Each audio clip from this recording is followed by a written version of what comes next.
అంటే సామెత చెప్తారు చూడు తెలంగాణలో, అమ్మకు అన్నం పెట్టనోడు చిన్నమ్మకు బంగారు గాజులు చేయిస్తాడా? మరి సొంత జిల్లాలో సొంత నియోజకవర్గంలో రోడే వేయించలేనోడు ఇక్కడికి వచ్చాట నేను మల్కాజ్గిరిని స్మార్ట్ సిటీ చేస్తా, అల్లం చేస్తా, బెల్లం చేస్తా, ఏదేదో మాటలు చెప్తా ఉన్నాడు. దయచేసి ఆలోచించండి. ఇంకొక మాట కూడా నేను అడుగుతా ఉన్నా. మల్కాజ్గిరి పార్లమెంట్ పరిధిలో కాంగ్రెస్ పార్టీకి ఒక్కడు మంచోడు దొరకలేదా? ఏసొంటోని పెట్టిండు మన మీద? ఎవరైనా యాదికున్నాడా? ఇగో మనకేమో ఇక్కడ ఒక యువ నాయకుడు, ఒక విద్యావేత్త, చదువుకున్నోడు, 10 మందికి చదువు చెప్తున్న రాజశేఖర్ రెడ్డి మన అభ్యర్థి. ఆయన వాళ్ళు మొత్తం టీవీ కెమెరాలు చూడంగా, దేశం మొత్తం చూడంగా, రాష్ట్రంలో 4 కోట్ల మంది చూడంగా పైసల కట్టలు పట్టుకొని ఎమ్మెల్యేలను కొనతందుకోయి అడ్డంగా దొరికిపోయిన ఒక దొంగ. గా దొంగను తీసుకొచ్చి ఆయన ఏదో సంఘ సంస్కర్త లెక్క, దేశాన్ని ఉద్ధరించడం లెక్క, ఏదో తెలంగాణ ఉద్యమంలో గొప్ప పనిచేసిన లెక్క ఇలా కాంగ్రెస్ వాళ్ళు తీసుకొచ్చి అంతకంటే పెద్ద సిపాయి లేడని చెప్పి గట్కేసర్లో తిప్పుతాను. సిగ్గుండాలంటున్న కాంగ్రెస్ పార్టీకి సిగ్గు లజ్జ ఏమన్నుంటే కాంగ్రెస్ పార్టీకి ఇట్లాంటి నేరస్తులకు టికెట్లు ఇచ్చి, ఇట్లాంటి అడ్డంగా దొరికిపోయిన దొంగలకు టికెట్లు ఇచ్చి మల్కాజ్గిరి పార్లమెంట్ ప్రజలను అవమానించేది కాదు. కానీ కాంగ్రెస్ పార్టీ ఎప్పుడో సిగ్గిడిచిపెట్టింది, ఎప్పుడో ఇడిచిపెట్టుకున్నారు వాళ్ళు. కాబట్టి నోటికొచ్చినట్టు మాట్లాడుతూ ఉన్నారు.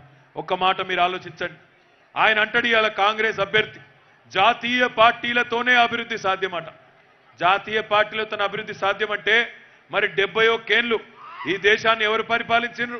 55 ఏళ్ళు కాంగ్రెస్, 13-14 ఏళ్ళు బీజేపీ, ఇద్దరే కదా పరిపాలించింది. మరి ఇంత గొప్పగా మీరు పరిపాలిస్తే ఈ దేశంలో కరెంటు లేని ఊళ్ళు, తాగునీరు లేని ఊళ్ళు, రోడ్డు లేని ఊర్లు ఎందుకున్నాయి ఒక్కసారి చెప్పాలని చెప్పి నేను అడుగుతా ఉన్నా. 40 ఏళ్ల కిందట ఇందిరాగాంధీ, ఇందిరమ్మ ఆనాడు గరీబీ హటావ్ అన్నది, పేదరికాన్ని తరిమి కొడదామన్నది.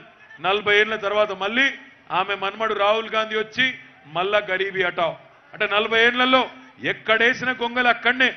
కాంగ్రెస్ బీజేపీ పరిపాలన ఉంటే ఎక్కడేసిన గొంగలు అక్కడనే ఉన్నది. అందుకే ఆలోచించండి, ఆగం కాకండి. ఒకలేమో శుష్క ప్రియాలు శూన్యహస్తాలు అన్నట్టు డైలాగులు కొట్టి ఆగం చేసే ఇంకో పార్టీ ఉన్నది. నరేంద్ర మోడీ గారు భారత ప్రధానమంత్రి. ఒక్కసారి మీరు ఆలోచించండి, 5 ఏళ్లలో ఏమన్నా చేసిందా? తెలంగాణ కంటే గుండు సున్నా తప్ప ఏమీ చేయలే.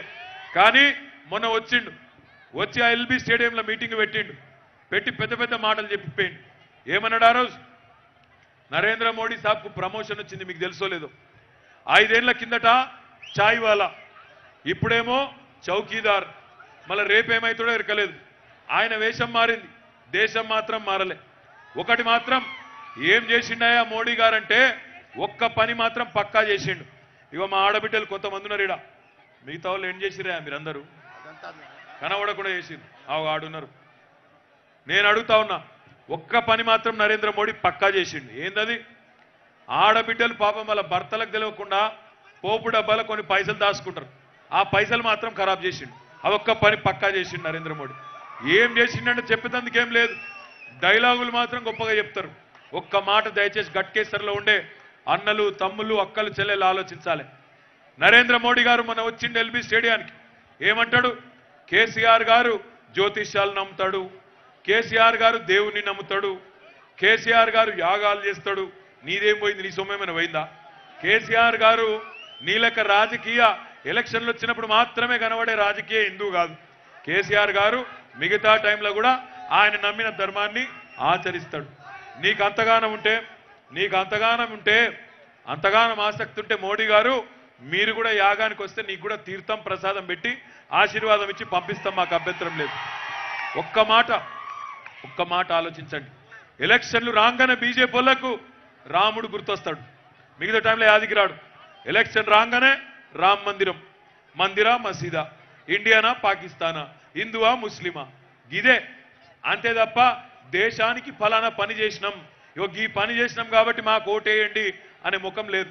ఎంతసేపు అదరగొట్టుడే వచ్చి డబ్బాల రాళ్ళే చూపినట్టు డబడబడబడబడబా లొల్లి తప్ప ఏముండదు బీజేపీది. నేను అందుకే మిమ్మల్ని దయచేసి అడుగుతా ఉన్నా, ఈ దేశంలో ఒక ఆయననేమో ఈరోజు చౌకీదార్ అంటున్నాడు, ఇంకొక ఆయననేమో మా ముత్తాత పరిపాలించినాడు, మా నాయన పరిపాలించింది, మా నాయనమ్మ పరిపాలించింది కాబట్టి ఈ దేశానికి నేను టేకేదార్ అని ఇంకొక ఆయన అనుకుంటా ఉన్నాడు. ఈ దేశానికి ఈరోజు కావాల్సింది ఒక చౌకీదారో ఒక టేకేదారో కాదు, ఒక జోర్దార్, ఒక అసర్దార్, ఒక ఇమాన్దార్, ఒక వఫాదార్, ఒక జిమ్మేదార్, ఒక కేసీఆర్.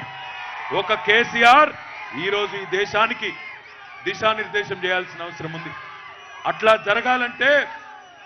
జరగాలంటే మన నాయకుడు ఈరోజు ఈ దేశానికి దిశానిర్దేశం చేయాలంటే ఒక జిమ్మేదార్ మనిషి ఈరోజు ఈ దేశాన్ని ముందుకు నడపాలంటే, ఈ దేశంలోని రైతులకు పేదలకు న్యాయం జరగాలంటే తప్పకుండా మీ ఆశీర్వాదం ఉండవలసిన అవసరం ఉంది. దయచేసి దొంగలకు సద్దులు కట్టకండి, దొంగలకు ఆశీర్వాదం ఇవ్వకండి. కాంగ్రెస్ పార్టీ ఈరోజు ఇక్కడ నిలబెట్టింది ఒక దొరికిపోయిన దొంగను. అట్లాంటి దొంగలకు అవకాశాలు ఇచ్చి మల్కాజ్గిరి పార్లమెంటును మలినం చేయకండి. మల్కాజ్గిరి పార్లమెంటు ప్రజల విజ్ఞతను ప్రదర్శించండి. 11 ఏప్రిల్ నాడు మీరు ఆశీర్వదించి రాజశేఖర్ను గెలిపిస్తే 16 మంది పార్లమెంట్ సభ్యులతో ఈ దేశ గతిని, ఈ దేశ దశను మార్చే దిశగా మన నాయకుడు కేసీఆర్ గారికి శక్తినిచ్చిన వాళ్ళైతారు, ఊతమిచ్చిన వాళ్ళైతారు. తప్పకుండా మీరు ఆ పని చేస్తారని చెప్పి నేను విశ్వాసం వ్యక్తం చేస్తా ఉన్నా. ఆఖరికి ఒక్క మాట చెప్పాలి, ఎందుకంటే నాకు సికింద్రాబాదు సనత్ నగర్కి చాలా దూరం పోయేది ఉన్నది. ఒక్క మాట చెప్పి నేను ముగిస్తా. ఈ మధ్యన ఒక సినిమా వచ్చింది, ఒక ఊర్లోకి ఇట్లనే ఎలక్షన్ వస్తే ఆ ఎలక్షన్ల సందర్భంగా ఆ ఊళ్ళో ఒక పాట పాడుకుంటారు వాళ్ళు. ఏం పాట అది? నాగన్న ఆ గట్టు మీద ఉంటావా, ఈ గట్టు మీద ఉంటావా, ఏ గట్టు మీద ఉంటావని చెప్పి ఒక పాట ఉన్నది. ఈరోజు మా గట్కేసర్లో ఉండే రాజన్నలు, సుధీర్ అన్నలు, మల్లన్నలు, నాగన్నలు, సీనన్నలు, అక్కలు, చెల్లెలు అందరూ ఆలోచించుకోవాలి. ఆ గట్టున కాంగ్రెస్ ఉన్నది, ఆ గట్టున కాంగ్రెస్ ఉన్నది, ఈ గట్టున టిఆర్ఎస్ ఉన్నది. ఆ గట్టున కరెంట్ అడిగితే కాల్చి చంపిన కాంగ్రెస్ పార్టీ ఉన్నది. ఈ గట్టున అడగకుండానే 24 గంటల కరెంట్ ఇచ్చిన టిఆర్ఎస్ పార్టీ ఉన్నది. ఎవరు కావాలి? ఆ గట్టున ఓటుకు నోటు కేసులో దొరికిపోయిన ఒక దొంగ, ఒక నేరస్తుడున్నాడు. ఈ గట్టున చదువుకున్న యువకుడు, విద్యావేత్త, విద్యావంతుడు, మీకు సేవ చేస్తానంటున్న రాజశేఖర్ రెడ్డి ఉన్నాడు. ఆ గట్టున మీరు తాగునీరు అడిగితే, సాగునీరు అడిగితే కన్నీళ్ళు ఇచ్చిన కాంగ్రెస్ పార్టీ ఉన్నది. ఈ గట్టున ఇంటింటికి బ్రహ్మాండంగా మిషన్ భగీరథ ద్వారా తాగునీరిస్తున్న కేసీఆర్ గారి అభ్యర్థి ఉన్నాడు. ఆ గట్టున రైతులను రాబందుల్లా కాల్చుక తిన్న కాంగ్రెస్ ఉన్నది. ఈ గట్టున రైతు బంధు కేసీఆర్ గారు ఉన్నారు. ఎవరు కావాలో ఆలోచించుకోండి. ఒక్క మాటలో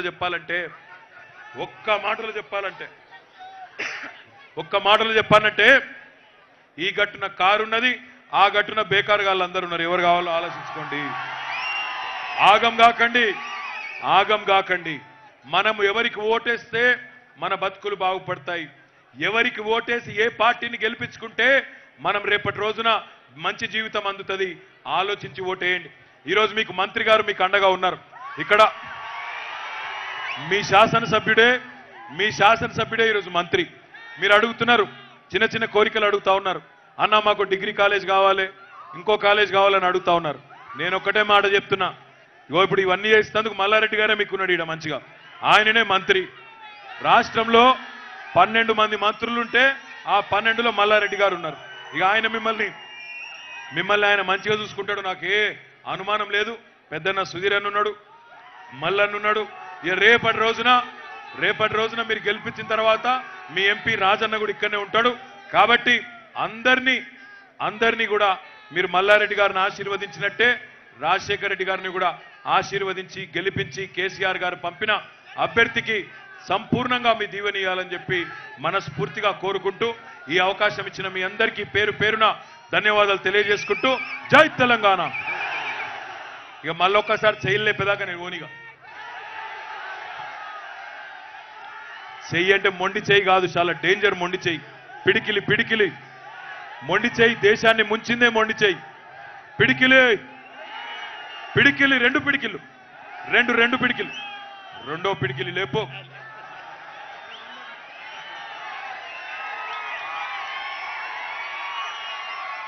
కారు గుర్తుకే మన ఓటు, సికింద్రాబాద్ దాకా వినబడాలి. కారు గుర్తుకే మన ఓటు, కారు గుర్తుకే మన ఓటు. కేసీఆర్ గారి నాయకత్వం వర్ధిల్లాలి. జై తెలంగాణ. జై జై తెలంగాణ. ధన్యవాదాలు. Thank you. Good night.